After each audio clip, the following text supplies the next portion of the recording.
Bonjour et bienvenue dans 100%. Aujourd'hui c'est vendredi, c'est n'importe qui et donc c'est moi, AM. Aujourd'hui nous allons voir la critique de Patapon 3, suivie de la nouvelle rubrique Game Center. Et enfin, dans les sorties animé manga, nous verrons notamment Le Secret de Nîmes en Blu-ray. Mais tout de suite, les news.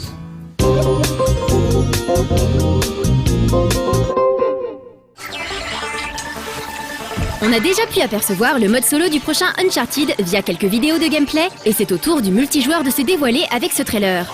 Le level design a vraiment l'air excellent et très dynamique, comme cette map se déroulant sur un avion poursuivi par des voitures ennemies. Quant au gameplay, il demeure identique au précédent volet, même si certains mouvements ont été ajoutés. On ne va pas s'en plaindre, bien au contraire, tant Uncharted était excellent. La personnalisation à la fois de son personnage et de ses armes semble assez poussée, mais il faudra attendre quelques semaines avant de pouvoir se faire un avis. La bêta d'Uncharted est prévue pour le 28 juin en Europe.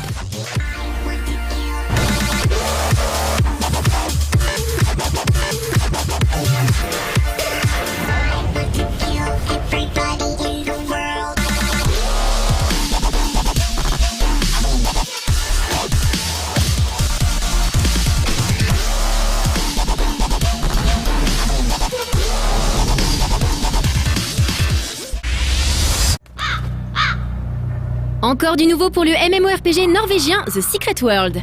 Intitulé Monster Reveal The Revenant, le dernier trailer en date nous présente un monstre du jeu.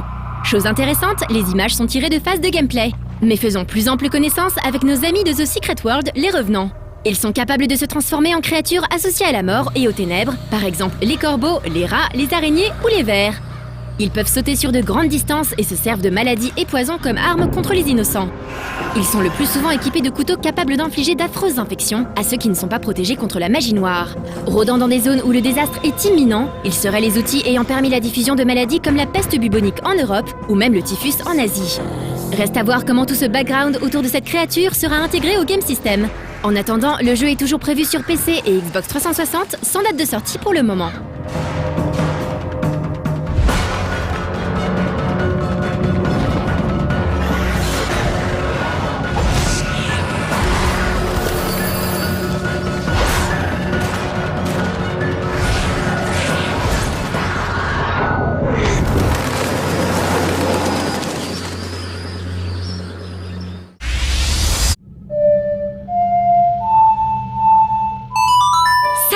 Des mois que l'on attendait le remake d'Ocarina of Time sur 3DS, eh bien nous avons désormais une date de sortie précise. Et c'est le 17 juin, soit dans moins de 2 petits mois, que Link débarquera sur la nouvelle portable de Nintendo. Détail amusant, cette fois-ci ce sont les Américains les derniers servis. Le jeu sortant chez eux 2 jours après nous. Ce remake d'un des plus grands jeux de la Nintendo 64 aura des graphismes retravaillés, mais également de sympathiques bonus comme un mode boss rush ou un super guide, une option permettant d'aider les joueurs en difficulté.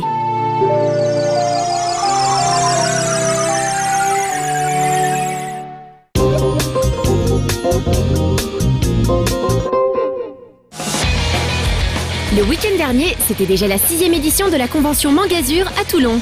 Toujours installé dans le somptueux Palais Neptune, cet événement rappelle par bien des aspects la convivialité de l'ancêtre cartooniste qui avait lieu au même endroit dans les années 90. Encore beaucoup de monde cette année, même si on regrettera l'absence de Azure Games, l'association spécialisée dans les jeux musicaux. Mais au niveau du jeu vidéo, il y avait tout de même pas mal de rétro gaming, ainsi que la Nintendo League et le collectif 88 MPH qui présentaient de magnifiques tool-assisted speedruns. Cette année, l'espace culturel traditionnel était installé au 3e étage derrière un magnifique torii. Au niveau concert, les festivaliers ont pu profiter d'une performance de Yuki et de Cécile Corbel. Et enfin, le public a visiblement pris son pied avec le sempiternel défilé de cosplay. Encore beaucoup de costumes cette année, dont certains vraiment très réussis. Dire que le défilé de cosplay est né sur cette scène il y a 15 ans. À cette époque, on ne beuglait pas encore. La roue, la roue! Vous entendez les petits jeunes?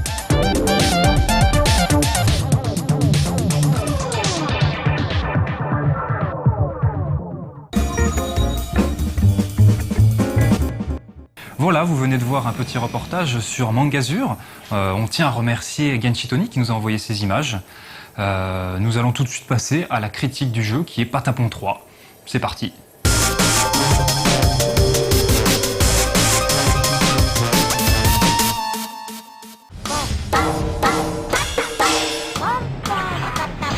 on vous avait déjà parlé de Patapon premier du nom, et si vous êtes des bons jeunes, vous pouvez aller voir la critique sur No Life Online. Bon, trêve de plaisanterie, ce n'est pas Médoc qui a écrit cette critique.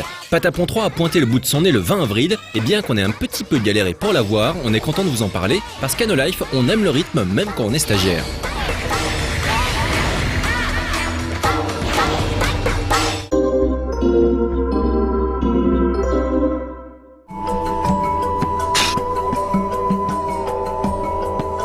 Le Patapon est, par définition, un membre de la tribu Patapon, et depuis leur dernière quête de Earth End, le bout du monde, et la fortuite libération des 7 esprits maléfiques, toute la tribu a été changée en pierre.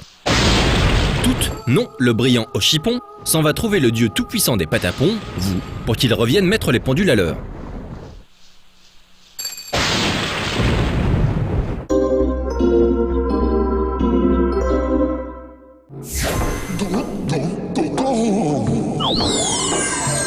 Patapon 3 reprend le gameplay de la franchise et se joue donc avec les 4 boutons carré, croix, rond et triangle. Comme dans les titres précédents, vous devez faire avancer vos patapons et évidemment, vous devez le faire en rythme en partant du principe que le tempo du jeu est à environ 118 battements par minute.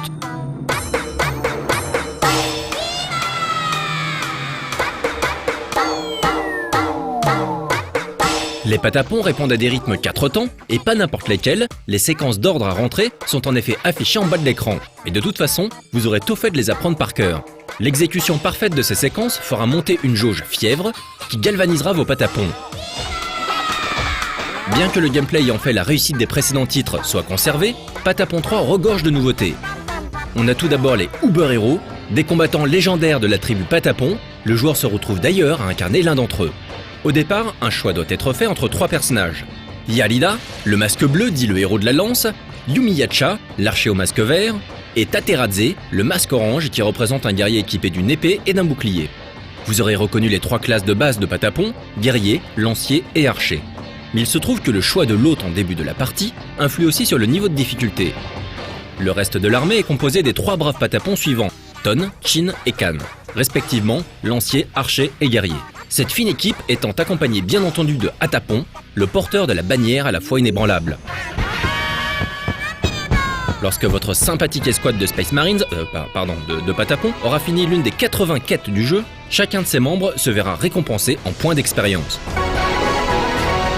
Ceci étant la nouvelle manière pour vos Patapons d'évoluer. De plus, les armes ne se craftent plus, mais se trouvent dans des coffres, ramassés lors d'une quête ou donnés en récompense de fin de niveau. À certains paliers de niveau, vos Patapons et votre Uber Hero débloqueront une nouvelle classe vers laquelle ils pourront muter à tout moment. Ainsi, lorsque Tateradze, le masque orange, atteint le niveau 3, il peut muter en Todenga, le masque rose. Lorsque vous jouez un personnage avec sa nouvelle classe, tous les points d'expérience gagnés iront pour sa nouvelle forme.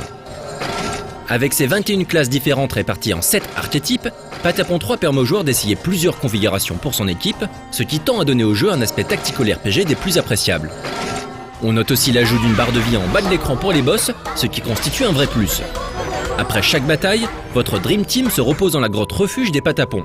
On y retrouve par exemple la forge, qui moyennant finance peut vous permettre d'améliorer vos armes et armures, ainsi que l'armurerie dans laquelle vous pouvez vendre vos équipements superflus. Sans oublier les autres bâtiments usuels comme les baraques ou le maître obélisque. Et puis des éléments pourront aussi se débloquer au fil de l'aventure, notamment la prêtresse Maiden qui vendra armes et composants.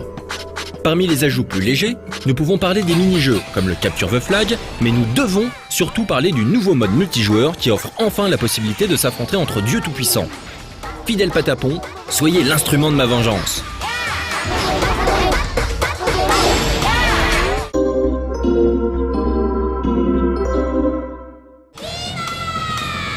Au vu de son prix, avoisinant les 30 €, et de la réussite globale que représente Patapon 3, on peut dire sans risque que c'est un bon jeu. Les graphismes sont sympathiques sans être tape à l'œil, et les musiques ont une satanique tendance à ne pas vouloir quitter votre tête. Le gameplay, quant à lui, est un epic win. La composante jeu de rythme est toujours aussi réussie, et l'ajout de la petite touche de RPG permet à ce 3e volet de se renouveler tout en restant fidèle à ses origines. La difficulté ajoute à cela une durée de vie qui promet d'être respectable. Au final, la seule bonne excuse pour ne pas acheter ou laisser tomber Patapon 3, c'est soit de devoir rendre la PSP à Red Fromage, soit de ne pas avoir le sens du rythme.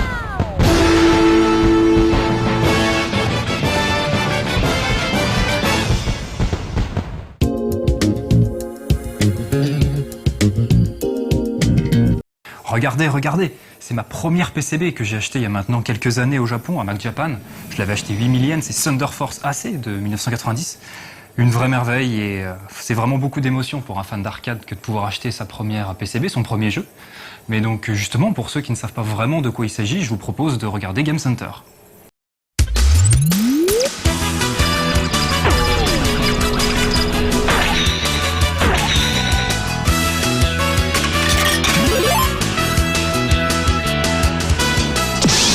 Bonjour et bienvenue dans Game Center. Aujourd'hui, nous allons nous intéresser aux jeux d'arcade. Sous quelle forme cela se présente, quels sont les différents supports, c'est ce que nous allons voir tout de suite.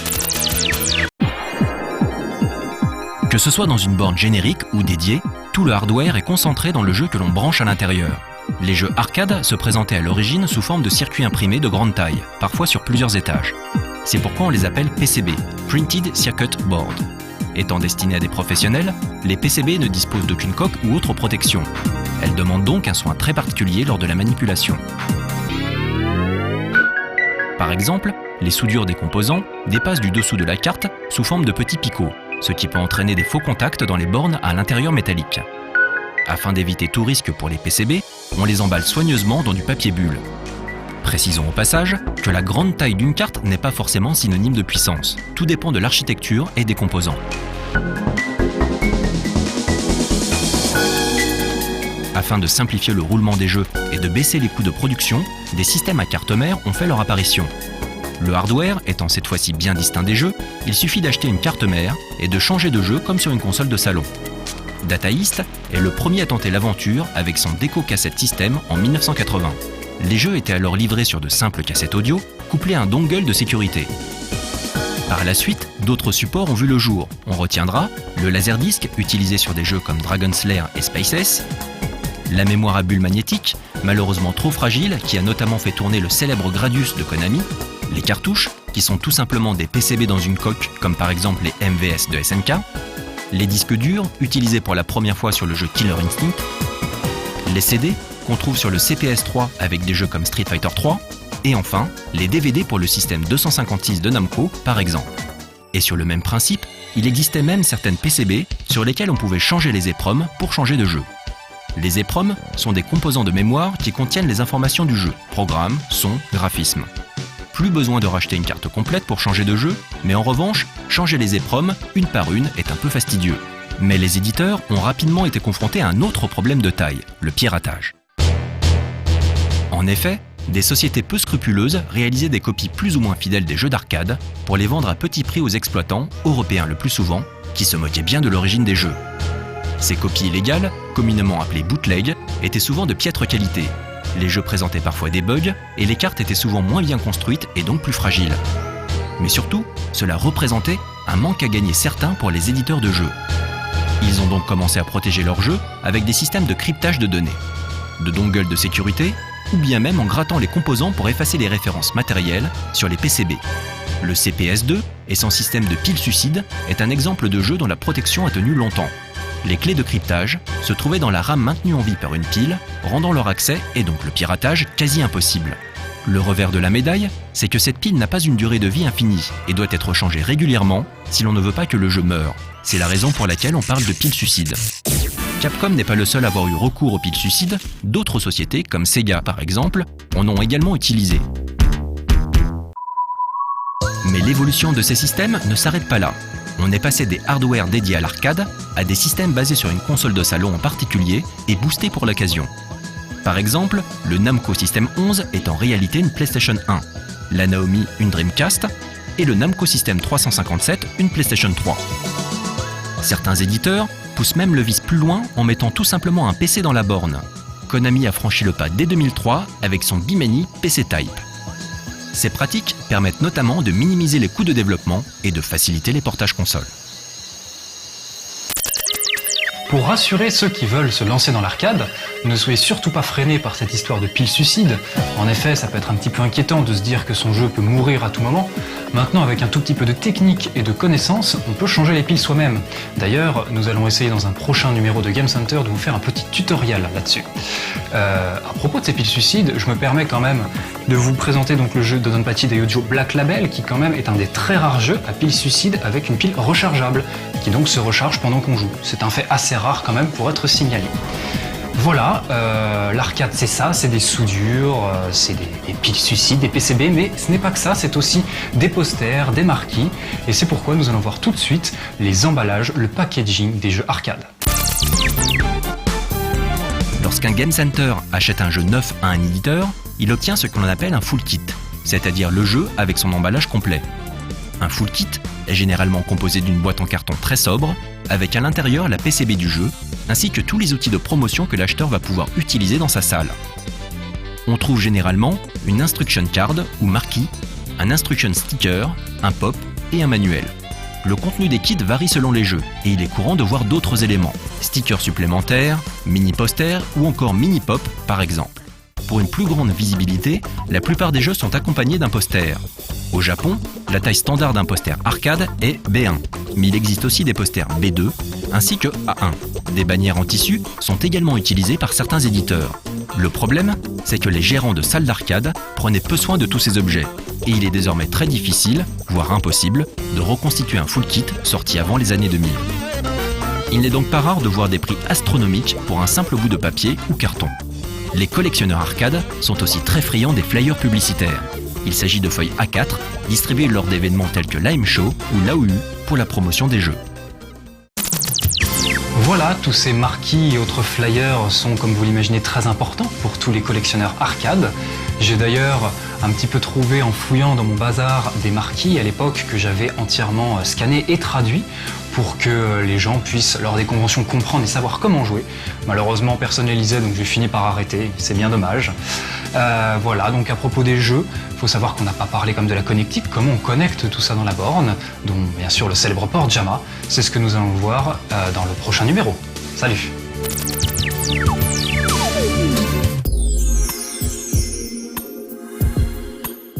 Voilà, j'espère que vous avez compris pourquoi on peut être passionné de tous ces circuits imprimés.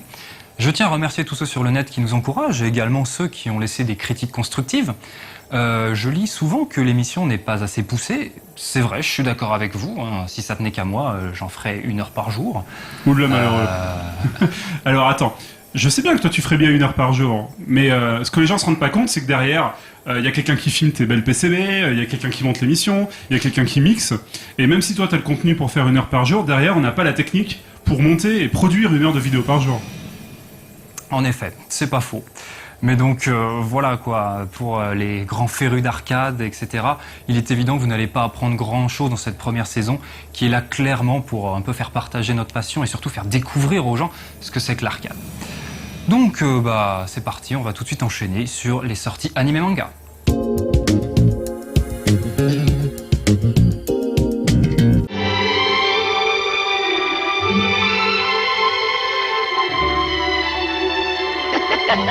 Il fait doux, hein? Ça vous plaît? Dan Bluth est un réalisateur à part dans le petit monde de l'animation. Ancien animateur chez Disney, il a fondé son propre studio au début des années 80. C'est un sage, le grand hibou. On lui doit des films comme Fievel et le Nouveau Monde, Anastasia, Titan AE ou encore le dessin animé interactif Dragon Slayer. Seulement la nuit. Aujourd'hui âgé de 73 ans, il continue de présenter des masterclass via Internet et de transmettre ses techniques et sa passion pour le dessin animé aux nouvelles générations d'animateurs. C'est son premier long métrage, Brisby et le secret de Nîmes, qui est aujourd'hui réédité en Blu-ray. Basé sur la nouvelle Les Rats de Nîmes de Robert O'Brien, ce film de 1982 nous présente les aventures de Madame Brisby, une petite souris qui élève seule ses 4 enfants. Sa maison étant menacée par la charrue du fermier, elle fait appel aux rats de Nîmes, des cobayes de laboratoire que des expériences génétiques ont doté d'une intelligence supérieure.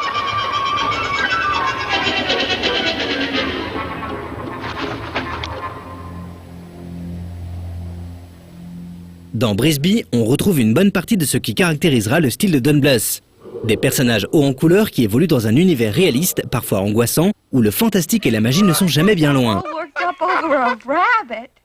Déjà à l'époque, le film faisait forte impression en dénonçant les souffrances liées aux expérimentations animales.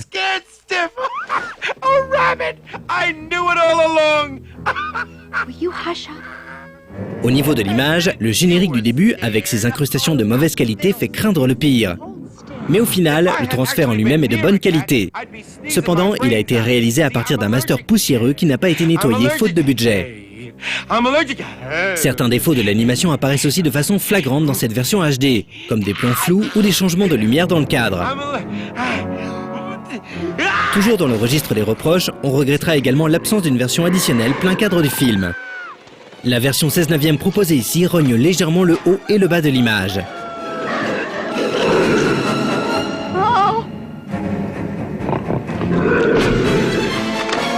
Côté son, on retrouve la VO Dolby Stereo d'époque. Celle-ci est de bonne facture et fait la part belle aux magnifiques musiques de Jerry Goldsmith. La VF, quant à elle, bénéficie d'un doublage de qualité, mais s'avère beaucoup plus plate car disponible uniquement en mono.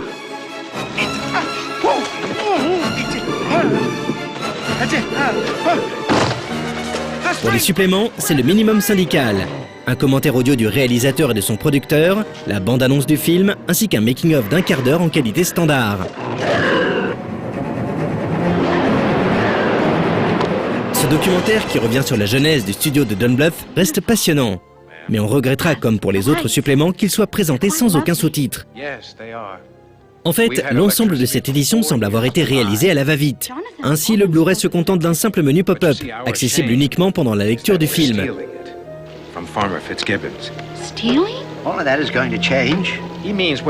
Il est vraiment dommage qu'un tel classique ait été traité comme un vulgaire film de seconde zone. Brisby et le secret de Nîmes est une perle, peut-être même le meilleur film de son réalisateur Don Bluth. Bien qu'il soit proposé en Blu-ray à petit prix, on aurait aimé que la source utilisée soit nettoyée et que la conception de cette galette soit faite avec un peu plus de sérieux de la part de la 20th Century Fox.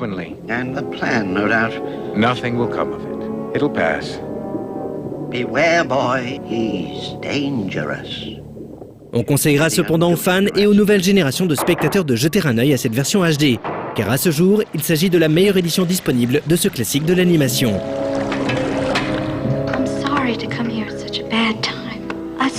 No, sweet lady, you are welcome here.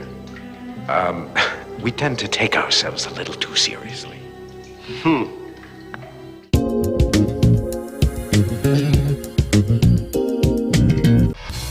Tatsumi Oga est un simple lycéen au charme fou. Il incarnerait d'ailleurs l'élégance même. Enfin ça, c'est sa vision des choses. En réalité, Oga, que l'on surnomme l'ogre tueur, est considéré comme la pire des raclures de son lycée. Il ne se gêne d'ailleurs pas pour corriger en quelques secondes les nombreuses racailles qui peuplent son école et souhaitent le détrôner. Mais un jour, lorsque notre anti-héros décide de sauver un homme dérivant sur une rivière, il ne se doute pas que le corps de cet individu est en fait le réceptacle d'un bébé pas comme les autres. Celui-ci s'appelle Kaiser des Ampenana Belzebub IV, autrement dit, le fils du diable. Attiré par les mauvaises ondes que dégage Oga, Belzebub décide de faire de lui son père adoptif sur Terre et de s'en servir pour canaliser les énergies maléfiques. Belzebub est publié depuis 2009 dans les pages du Weekly Shonen Jump de la Shueisha, et depuis le début de l'année, il bénéficie au Japon d'une adaptation en animé réalisée par le studio Pierrot. Le mélange shonen et gag manga est parfaitement géré et l'idée de base est originale. Un jeune lycéen qui s'acoquine avec le démon et qui doit en plus cohabiter avec une servante du diable chez ses parents, c'est assez cocasse. Bien que ce soit la première série de Tamura Ryue, l'auteur a longtemps travaillé comme assistant pour Iwashiro Toshiaki sur le manga Siren. Le découpage est dynamique et le visuel très léché, hormis pour le personnage de Belzebub, qui malgré son statut de destructeur de l'humanité, se présente comme un bébé tout potelé. Côté scénario, beaucoup d'éléments sont posés dans ce premier tome de Belzebub, comme les raisons de la descente du fils du diable sur Terre ou la quête d'Oga pour se débarrasser du vil bambin. De par son originalité et sa fraîcheur, Belzebub se démarque un peu des shonen conventionnels et s'annonce donc plutôt prometteur. Espérons que la suite du manga parviendra à garder ses qualités.